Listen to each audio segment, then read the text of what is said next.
अस्सलाम वालेकुम, मैं हूं मन्नान अशरफ और आप देख रहे हैं आपका अपना यूट्यूब चैनल। गर्मी बड़ी शिद्दत की है और इस मौके के ऊपर किसी लीडर को मिलना, किसी सियासतदान को मिलना बड़ा मुश्किल काम होता है। लेकिन बहुत बड़ी बात है कि आज हमारे साथ एक ऐसी शख्सियत मौजूद है जिन्होंने बड़ी देर से सियासत में पाँव तो रख दिया है, लेकिन उस सियासत के अंदर आके इलेक्शन लड़ना और फिर इन हालात के अंदर इतनी शदीद गर्मी के अंदर अपनी कैंपेन भी चलाना और उसके बावजूद लोगों को भी मिलना।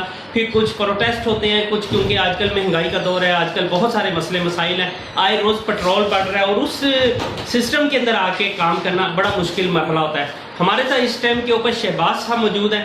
अपना पूरा सबसे पहले तो इनसे तारुफ लेते हैं और उसके बाद इनसे ज़रा गरम गरम कुछ बातें पूछते हैं, क्योंकि सियासतदानों से ही तो पूछ सकते हैं, क्योंकि आखिर अवाम के लीडर यही होते हैं। और जब इन्होंने अपने हलके में जाना है तो अवाम को किस तरह इन मौजूदा सूरत हाल में, मौजूदा हालात के अंदर किस तरह मुतमिन करेंगे, पहले तो उनसे पूरा एक तारुफ ले लेते हैं। अस्सलाम वालेकुम जी। वालेकुम अस्सलाम। शिवा भाई, अपना सबसे पहले पूरा तारुफ और बताइए कि कब से सियासत में आ गए। मेरा नाम शहबाज अली गुलजार अंसारी है। मैं फरुखाबाद बांसावाला बाजार समुंदरी रोड का रहायशी हूँ। मैं 2018 में तहरीक लब्बैक के प्लेटफॉर्म से कौमी असम्बली का इलेक्शन लड़ चुका हूँ। हल्का नंबर रहने 108 सिटी फैसलाबाद से मैंने तीसरी पोजीशन हासिल की थी। इस वक्त मैं आज़ाद हैसियत से इलेक्शन लड़ रहा हूँ। मजहबी जमात के प्लेटफॉर्म से इलेक्शन मैं नहीं लड़ रहा, मैं आज़ाद इलेक्शन लड़ूंगा इंशाअल्लाह ताला। और हल्का के अवाम की आवाज़ बन के इंशाअल्लाह ताला मैं इलेक्शन लड़ूंगा। और फैसलाबाद के जो इस हलके में जो लोग समझते हैं कि हमारे नाम बहुत बड़े नाम हैं, ये इस हलके की कौमी असम्बली की नशिस्त जो है, वो लोग जो समझते हैं कि ये हमारे घर की लौंडी है, इंशाअल्लाह ताला उनका मुकाबला करेंगे और आइंदा जनरल इलेक्शन में उनको शिकस्त देंगे। अच्छा शिवा भाई, ये बताएं कि आपका सबसे पहले जो मुकाबला है इलाके में वो किन के साथ? देखिए, मेरा इलाके में मुकाबला किसी के साथ नहीं है। इलाके के लोग तो मेरा मुकाबला जो है वो मुझे अपना नुमाइंदा बना के इन चोरों का, इन डाकुओं का मुकाबला कर रहे हैं। इलाके के तो सारे लोग अल्हम्दुलिल्लाह मेरी हमायत कर रहे हैं। इलाके के लोगों के साथ मेरा मुकाबला नहीं है। मैंने तो इलाके के लोगों की खिदमत करनी है। मैं तो इन लोगों का खादम हूँ, तो इन लोगों के साथ ना मेरा कोई मुकाबला है ना मैं कर सकता हूँ। इलाके के लोग तो मेरी सपोर्ट कर रहे हैं। मैं हर तरह से इलाके के लोगों के साथ हूँ। मेरा जीना मरना, मेरी खुशियाँ गमियाँ मेरे इलाके के लोगों के साथ हैं। अच्छा ये बताइएगा कि पता चला था कि आप किसी मजहबी तंजीम के मतलब उसके प्लेटफॉर्म से फाइट करेंगे, क्या अब क्यों बदले? देखिए, मैं इसमें एक बात ये है कि सबसे पहले तो नबी पाक सल्लल्लाहु अलैहि वसल्लम अल्लाह ताला के आखिरी रसूल हैं। मैं उनका ग़ुलाम हूँ, मैं उनके ग़ुलामों का भी ग़ुलाम हूँ। मैं इलेक्शन जो है वो अपने किरदार का वोट लेना चाहता हूँ, अपने इखलाक का वोट लेना चाहता हूँ। नबी सल्लल्लाहु अलैहि वसल्लम के नाम पर मेरी जान कुर्बान है। मेरे माँ बाप, इज़्ज़त, आबरू, दुनिया आखिरत, कुल कायनात, मेरा सब कुछ हुज़ूर सल्लल्लाहु अलैहि वसल्लम के नाम पे कुर्बान है। मगर मैं सियासत में उनके नाम का सहारा नहीं लेना चाहता। मेरे वहाँ पे हाथ बंधे हैं। इलेक्शन मैंने अपने किरदार का वोट लेके लड़ना है। इलेक्शन में मैंने अपनी ज़ात का, अपने इखलाक का वोट लेना है। अच्छा, आपका हल्का कितना है, थोड़ा सा बताइएगा कि कौन कौन मजीद हल्के में? मेरा हल्का, ये जो पहले हल्का है 108 था। अब इलेक्शन कमीशन ने नई जो हल्का बंदियाँ की हैं, हल्कों के नंबर भी चेंज कर दिए हैं। हल्का नंबर साहब का NA 108, अब हल्का नंबर NA 102 है। मेरा मुकाबला फारूक हबीब और आबिद शेर अली के साथ है।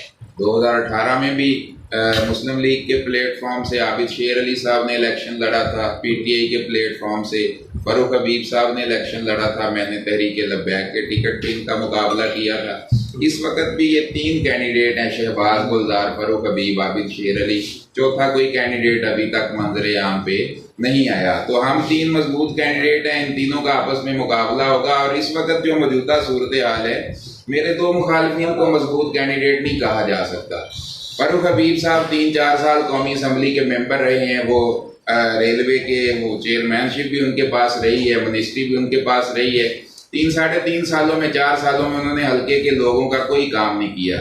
उसने अपनी ही पार्टी के, अपने ही वर्करों के काम नहीं किए। उसके वर्कर ही उससे नाराज़ हैं। जिसके अपने वर्कर उसके साथ नाराज़ हों, जो उसको ये नहीं पता कि मेरी खातिर खून देने वाले जो लोग हैं, जिन लोगों ने मेरी खातिर दिन रात कुर्बानियाँ की हैं, दीगर शहरों से अपने अजीज़ों अकारब रिश्तेदारों को अपने माओ बहनों बेटियों को, जिसको ये नहीं पता कि मेरी खातिर इन्होंने पोलिंग स्टेशन पे पोलिंग एजेंट बना के बिठाया, मेरी खातिर दिन रात एक किया, वोट मांगे, लोगों की बातें भी सुनी, लोगों की मिन्नतें भी की, लोगों के पाँव भी पकड़े। तो जो अपने इस लेवल के मौसम को भूल जाता है वो कभी भी सियासत ही नहीं दुनिया के किसी भी मैदान में कामयाब नहीं हो सकता। और आबिद शेर अली साहब हैं, अब जगह जगह पे जाके रो रहे हैं, मुझे वोट दें, मैं मजलूम हूँ, मैं ये हूँ, मैं वो हूँ। आबिद शेर अली साहब इंतहाई कमज़ोर कैंडिडेट हैं। आप ये देखें, जो बंदा 1 महीना जेल में रहने के डर से 3 साल पाकिस्तान छोड़ के भाग गया, आप ये देखें कि जो बंदा अपनी ही बीवी के जनाजे पे नहीं आया, जिसने अपनी ही बेटियों के सर पे प्यार नहीं दिया, तो आप अंदाज़ा कर लें ये हल्के के लोगों के साथ कितने मुखलिस हो सकते हैं। अच्छा जो है ये बताइएगा कि इमरान खान, नवाज शरीफ, आसद जरदारी, तीनों में से कौन बेस्ट? अब बड़ा मुश्किल सा सवाल आपने किया है। मैं आज़ाद कैंडिडेट हूँ। मैं अब देखें कि जो पाकिस्तान के साथ मुखलिस है वो अच्छा है, पाकिस्तान का जो नुकसान करता है, जो करप्ट लोग हैं जिन्होंने पाकिस्तान को दोनों हाथों से लूटा, उनको मैं किसी सूरत भी अच्छा नहीं कह सकता। जो भी पाकिस्तान का दुश्मन है वो कौम का दुश्मन है, कौम का दुश्मन पाकिस्तान के लिए बेहतर नहीं हो सकता। मैं इस पे कमेंट्स नहीं कर सकता। सब सूरत हाल आप मीडिया के नुमाइंदे हैं, आप मुझसे बहुत बेहतर समझते हैं। चोर जो हैं ये हमेशा अपनी ज़ात के साथ मुखलिस होते हैं, किसी दूसरे के साथ मुखलिस नहीं होते। अच्छा जवाब भाई, अल्लाह ताला आपको इज्जत दे देता है, आप जीत जाते हैं, आज़ाद है, आखिर किसी के साथ तो मिलेंगे, तो क्या सबसे पहले क्या सोचेंगे कि किसके साथ मिलेंगे? मैं अपने हलके के लोगों की गैदरिंग करूंगा, हलके के अवाम से मैं राय लूँगा। हलका के अवाम की अक्सरियत जिस पार्टी के साथ इत्तेहाद करने का कहेगी, अपनी आज़ाद पोजीशन बरकरार रखते हुए आइंदा जो भी मतलब हलके के लोग मुझे कहेंगे उनकी आवाज़ पे किसी जमात के साथ इत्तेहाद करेंगे, किसी पार्टी को ज्वाइन नहीं करेंगे। अपनी आज़ाद पोजीशन बरकरार रखते हुए हलके के लोगों के कहने पे ये फैसला मैं नहीं करूँगा, ये फैसला मेरे हलके के लोग करेंगे, अवाम करेगी। NA 102 के मोतबर शख्सियात ये फैसला करेंगी। उस जमात से आपके नज़रियाती इख्तलाफात ही क्यों ना हो, तब भी आप मिलेंगे अवाम के कहने पे? मेरा नहीं ख्याल कि कोई भी मेरे हलके के लोग ऐसी जमात का फैसला करेंगे कि जिसके साथ मेरे नज़रियाती इख्तलाफ होंगे। और मेरे नज़रियाती इख्तलाफात अगर होंगे भी, मैं फिर भी फैसला हलके के लोगों की मुशावरत के साथ हलके की आवाम की राय को मद्देनज़र रखते हुए करूँगा। अच्छा शिवा भाई, आप काफ़ी देर से मैंने देखा, बड़े अरसे से आप हलके में फिर रहे हैं, मसलन आपकी वर्किंग बहुत ज़बरदस्त है। इतनी शदीद गर्मी के ऊपर भी जब लाइट ऑफ मतलब 12-12 घंटे की लोड शेडिंग। अच्छा सबसे पहले ये बताइए कि 1 माह के अंदर इन हालात के अंदर एकदम पेट्रोल का कीमत का बढ़ जाना, इस पे क्या ठोस? देखिए ये अवाम दुश्मनी है, ये अच्छे फैसले नहीं हैं। हुकूमत को ये जो फैसले इन्होंने किए हैं ये नहीं करने चाहिए थे। अवाम, हम लोग भी अवाम हैं। मैं एक मोहल्ले में रहता हूँ, मैं एक छोटे से छोटे आदमी के भी मसाइल को समझता हूँ, समझ सकता हूँ। हो सकता है मैं खुद भी इन मसाइल में से गुजर रहा हूँ या गुजर चुका हूँ। तो हल्के के जो पाकिस्तान के जो अवाम हैं, अवाम की दोस्ती वाला कोई भी पैकेज हुकूमत ने, बजट है, बजट में भी इन्होंने नहीं कोई भी ऐसा कुछ सामने लेके आए। और ये जो लोड शेडिंग है ये भी अवाम दुश्मनी है। उसके बाद डॉलर की जो कीमतें बढ़ी हैं वो भी सारा बोझ अवाम के ऊपर पड़ा है। फिर पेट्रोल की जो कीमतें बढ़ी हैं वो भी सारा बोझ अवाम के ऊपर पड़ा है। बिजली के रेट्स इतने बढ़ा दिए कि बिजली आती भी नहीं है। एक आम आदमी जिसके घर में AC नहीं है, जिसके घर में एयर कूलर नहीं, जिसके घर में फ्रिज नहीं है, बिजली भी नहीं आती, उसके बावजूद बिजली का बिल 10,000 से कम नहीं आता। तो अवाम जो है वो महंगाई की चक्की में पिस रही है। इस वक्त एक आम आदमी जो 700 रुपये 800 रुपये दिहाड़ी कमाने वाला है वो सिर्फ एक घी 1 किलो शाम को अपने घर नहीं लेके जा सकता। महंगाई इतनी हो चुकी है, बेरोजगारी इतनी हो चुकी है, सड़कों पे बेचारे मजदूर बेरोजगार फिर रहे हैं। जो लोग पहले 700-800 रुपये पे दिहाड़ी करने के लिए जाते थे अब वो 200-250-3 रुपये पे भी मजदूरी करने को तैयार हैं। रोजगार ही नहीं है। अस्पतालों में लोग ब्लड बैंक के बाहर खड़े हैं कि कोई 500 रुपये दे के हमारे खून की एक बोतल हमारे अंदर से जिस्म से निकाल ले। लोग 50-50 हज़ार के बदले अपने गुर्दे बेचने के लिए मजबूर हुए खड़े हैं। इस तरह के बेशुमार केसेस हैं। आप देखते हैं लोगों ने वो मुल्तान का जो वाक़या है कुछ दिन पहले ये जो हुआ था, एक आदमी था उसने अपने 3-4 बच्चे भी कत्ल कर दिए, बीवी भी कत्ल कर दी, खुद भी उसने जो है वो खुदकुशी कर ली। तो इस तरह के मामला ये सब महंगाई बेरोजगारी की वजह से एक आम आदमी خوشحال ہونا چاہیے. پاکستان کی عوام کو حکومت کو چاہیے کہ وہ ریلیف دیں, عوام کے لیے کچھ سوچیں. اپنی ذات کے لیے تو ہر کوئی سوچتا ہے, ان کو چاہیے کہ اپنی ذات کو ترک کر دیں, اپنی ذات کو چھوڑ کے, اپنی پارٹیوں کو چھوڑ کے اس وقت پاکستان کا سوچنا چاہیے, عوام کا سوچنا چاہیے, جو کہ ابھی تک کچھ بھی نظر نہیں آ رہا. میں اس کی بھرپور مذمت کرتا ہوں. یہ جو پیٹرول کی قیمتیں بڑھائی گئی ہیں, ڈالر ان کے کنٹرول میں نہیں آ رہا. یہ کیا ہے, ڈالر اب 207-8 روپے تک ڈالر پہنچ چکا ہے. جو امپورٹر ہیں, جو بزنس کرتے ہیں امپورٹ کا, اب جو لوگوں نے جن لوگوں نے کانٹریکٹ کیے ہوئے تھے 2-3 مہینے پہلے, اس وقت ڈالر کا ریٹ 180-85 روپے تھا, اب 207-8 روپے تک چلا گیا. یہ 20-25% کا فرق پڑتا ہے. جس کی پرچیز پہلے 1 کروڑ روپے کی تھی, اب وہ پرچیز 1 کروڑ 30 لاکھ روپے پہ چلی گئی ہے. تو پاکستان کی اکانومی اسٹیبل نہیں ہے, پاکستان کے بزنس مین پریشان ہیں. پہلے ایک غریب آدمی پریشان ہوتا تھا, اس وقت مڈل مین پریشان ہے, چھوٹے کاروباری حضرات پریشان ہیں, انڈسٹری بند پڑی ہے, غریب لوگ بہت پریشان ہیں, چھوٹے کاروباری طبقے جو وہ بھی اب غریب کیٹیگری میں آ چکے ہیں. حکومت کو اس چیز کی بالکل بھی فکر نہیں ہے, سب اپنی شاہ خرچیوں میں مصروف ہیں. حکومت دیکھیں, یہ وزیروں کو ہزاروں لیٹر پیٹرول دیتے ہیں منتھلی, کبھی غریب کو بھی کسی نے کچھ دیا ہے؟ اب غریب کو 2000 روپے دے دیے ہیں, غریب کا 2000 کے ساتھ کیا بنتا ہے؟ یہ غریب کو 2000 کی خیرات دینے سے بہتر ہے کہ یہ پاکستان کے مجموعی طور پہ اچھے فیصلے کریں. ان کو چاہیے کہ عوام کے لیے کچھ سوچیں. اچھا, ابھی آپ پروٹیسٹ سے آئے ہیں, سمندری روڈ پہ پروٹیسٹ ہو گیا, وہ کیوں ہوا ہے, لوگ کیوں نکلے تھے, کیا مسئلہ کیا تھا؟ دیکھیں, لوگ جب کسی کے گھر میں چولہا نہیں چلے گا, کسی کے گھر میں روٹی نہیں ہوگی, کسی کے گھر میں بچے بلکتے ہوں گے, گھر میں بجلی بھی نہیں ہوگی, تو لوگ گرمی سے تڑپتے ہوئے ظاہری بات ہے ہوا میں تو نکلیں گے. اب یہ جو لوگ احتجاج کر رہے تھے, یہ ان کا مطالبہ کیا تھا؟ یہ لوگ جو احتجاج کر رہے تھے, ان کا مطالبہ تھا کہ ہمارا روزگار نہیں ہے, ہمارے گھروں میں بچے بھوکے مر رہے ہیں, حکومت کو چاہیے کہ ہمیں ریلیف دے, بجلی کی قیمتیں کم کی جائیں, ڈالر کی قیمتیں کم کی جائیں. اس عوام کا مطالبہ تھا, میرا بھی یہی مطالبہ ہے کہ پیٹرول کی قیمتیں کم کی جائیں, پیٹرول جو ہے اس پہ سبسڈی دی جائے. یہ سب لوگ یہی مطالبہ کر رہے ہیں.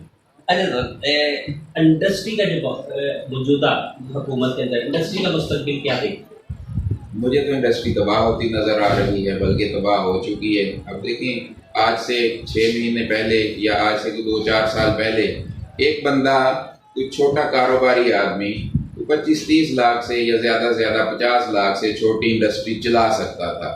اس وقت سارا بزنس انویسٹرز کے ہاتھوں میں چلا گیا ہے. جس کے پاس جتنی زیادہ انویسٹمنٹ ہے وہ بزنس کرتا ہے. چھوٹے کاروباری جو ہیں وہ اس میں سارے دب جاتے ہیں بیچارے, کسی کے ہاتھ کچھ نہیں آتا, سارا بزنس انویسٹر کر رہے ہیں. چھوٹے کاروباری طبقے کی تو پریشانی آپ یقین کریں, اتنے لوگ پریشان ہیں. میں عوامی آدمی ہوں, میرے پاس میں دروازہ کھول کے بیٹھا ہوں, ہر طرح کے لوگوں کا آنا جانا ہے. مجھے لوگ بتاتے ہیں کہ چھوٹے کاروباری حضرات یہ 50-50 لاکھ والے تو وہ اپنی انویسٹمنٹ بھی گنوا چکے ہیں. اچھا سر, یہ بتائیے گا کہ ہندوستان کے اندر پیارے نبی صلی اللہ علیہ وسلم کی شان میں جو گستاخی ہوئی اس پہ کیا کہیں؟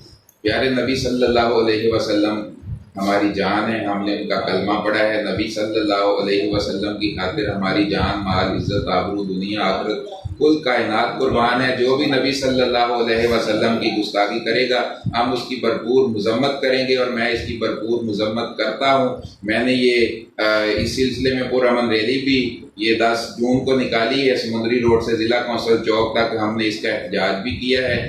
ابھی بھی ہم سب سراپا احتجاج ہیں, جتنے بھی مسلمان ہیں جنہوں نے نبی صلی اللہ علیہ وسلم کا کلمہ پڑھا ہے, سب اس پہ سراپا احتجاج ہیں. ان لوگوں کو چاہیے کہ یہ کوئی شرم کریں, ان کو حیا کرنا چاہیے. ہم لوگ جب کسی دوسرے کے مذہب کی توہین نہیں کرتے تو ان لوگوں کو بھی ہمارے نبی صلی اللہ علیہ وسلم کا ادب اور احترام کرنا چاہیے. کیا گورنمنٹ کو آپ یہ کہیں گے کہ وہ تجارت تب تک نہ کرے جب تک اس کی بھرپور اس کو گرفتاری نہیں ہو جاتی جس نے پیارے نبی صلی اللہ علیہ وسلم کی شان میں گستاخی کی؟ دیکھیں, میں یہ کہنا چاہوں گا کہ جو ہمارے نبی صلی اللہ علیہ وسلم کا دشمن ہے وہ ہمارا بھی دشمن ہے. جو نبی صلی اللہ علیہ وسلم کی توہین کرتا ہے ہم ان کے ساتھ تجارت کرنا نہیں, ہم ان کے ساتھ سلام لینا بھی پسند نہیں کرتے. کوئی غیر مسلم ہے ہمارے نبی صلی اللہ علیہ وسلم کا ادب کرتا ہے, ہم اس کے ساتھ تجارت بھی کریں گے, ہم اس کے ساتھ بیٹھیں گے بھی, مذاکرات بھی کریں گے, بزنس سارا کچھ کریں گے. لیکن سب سے پہلے ہم اپنے نبی صلی اللہ علیہ وسلم کی ناموس کو مد نظر رکھیں گے. جو نبی صلی اللہ علیہ وسلم کی ناموس کا دشمن ہے اس کے ساتھ بالکل قطع تعلقی کا اعلان کرنا چاہیے حکومت کو, بلکہ ان کو چاہیے کہ انڈیا کے سفیر کو بلا کے اس کے پاس احتجاج کرنا چاہیے، اس کو کہنا چاہیے کہ جو بندہ وہاں پہ نبی صلی اللہ علیہ وسلم کی شان میں گستاخی کر رہا ہے اس کو فی الفور قانونی طور پہ سزا دی جائے۔ صحیح۔ اچھا یہ ذرا لاسٹ بتا دیجیے گا کہ اللہ تعالیٰ آپ کو عزت دے دیتا ہے، آپ جیت جاتے ہیں، کہ جس طرح باقی ایم ایل اے کے پاس جانا بڑا مشکل ہوتا ہے، آپ کے پاس بھی اتنا ہی مشکل ہوگا ملنے کے لیے؟ جتنا آپ میرے پاس آنے میں آپ کو مشکل کا سامنا کرنا پڑا اتنا ہی ہوگا۔ آپ جب میرے پاس آئے ہیں، میرے پاس نہ کوئی باہر آپ کو کسی نے پوچھا ہے آپ کون ہے، میرے پاس کوئی سیکیورٹی گارڈ ایسا نہیں ہے جس نے کسی بھی دوسرے لوگ بھی آپ کے سامنے آئے بیٹھے ہیں، لوگوں کے مسئلے مسائل سب میرے پاس آئے بیٹھے ہیں اپنے سوالات لے کے، تو کسی سے بھی پوچھ لیں، کوئی بھی ایسا بندہ نہیں ہے جس کی کبھی تلاشی لی ہو، جس کو کبھی آنے ٹائم اس کو روکا گیا ہو۔ تو میں ایک عوامی آدمی ہوں، میں اپنا دروازہ کھول کے بیٹھا ہوں، میرا دفتر میرا ڈیرا ہر خاص عام کے لیے کھلا ہے۔ تو انشاءاللہ تعالیٰ الیکشن جیتنے کے بعد بھی اسی طرح سے ہی ہوگا، میں ایک عام آدمی کی آواز بن کے ابھرا ہوں، اور انشاءاللہ تعالیٰ عوام کی مدد سے الیکشن جیتیں گے اور عوام بن کے رہیں گے۔ اسمبلی میں جا کے بھی دوسرے لوگوں کی طرح اسمبلی کو سر پہ اٹھا کے عوام کو پاؤں میں نہیں رکھیں گے، انشاءاللہ تعالیٰ اسمبلی میں جا کے بھی اسمبلی پاؤں میں رکھیں گے، عوام اپنے سر پہ رکھیں گے۔ بہت زبردست۔ اچھا صرف اتنا بتا دیجیے کہ پنجاب گورنمنٹ، پنجاب حکومت میں اب جو کچھ ہو رہا ہے اس پہ یہ کیسے آپ کیسے دیکھتے ہیں؟ دیکھیے پنجاب گورنمنٹ میں یہ رسہ کشی کی سیاست چل رہی ہے، یہ رسہ کشی کی سیاست نہیں ہونی چاہیے۔ اپوزیشن کو چاہیے کہ اب اگر انہوں نے قانونی طریقے سے اپنی حکومت بنا لی ہے، حمزہ شہباز صاحب قانونی طریقے سے وزیر اعلیٰ بن گئے ہیں، تو اب ان کو ان کا ٹینور پورا ہونا دینے چاہیے۔ جتنا ان کے پاس ٹائم پیریڈ ہے اس میں دیکھیں وہ کون سا اچھا کام کرتے ہیں، بعد میں جب جنرل الیکشن آئیں گے ہر کسی نے اپنے اپنے کردار کا ووٹ لے لینا ہے نا، اب ان کو کام کرنے دینا چاہیے، عوام کو اور عوام کے مسائل کو مد نظر رکھنا چاہیے، اپنی سیاست نہیں بچانی چاہیے، ملک اور قوم کا خیال کرنا چاہیے۔